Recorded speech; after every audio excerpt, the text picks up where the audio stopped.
Kingston 20 years ago, someone had told me about the post office because it's just such an icon of the Kingston. And so I always had it in the back of my mind, and over the years when I was doing more and more research on it and eventually worked on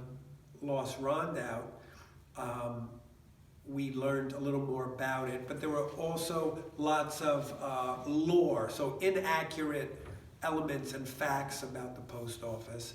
And then a couple of years ago I did a mini show, a couple of years ago I did a show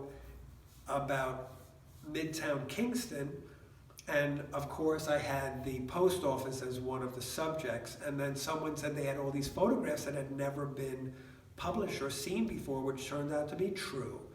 And then when I saw them, I said, you know, this would make a great book. So then last year, my colleague and I, Karen Borelowitz, worked on this book together, and we did a ton of extra research and added all these other elements, and the story is really about Midtown as the neighborhood and all the things that happened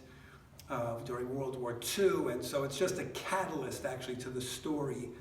of using the post office. So we tell from the beginning to the end of the post office, and then everything that happened in the middle. And why was it torn down then? Well, it was torn down because the post office, the postal service, needed more room. So they really did need to legitimately move to another location. And then it had been abandoned for a number of years, and it was offered to the county and the city, and both turned it down, and then they put it up for auction, and it just happened that the company that it went to wound up tearing it down because they were based in California and had no connection to the neighborhood or the building. And what do you think it's changed here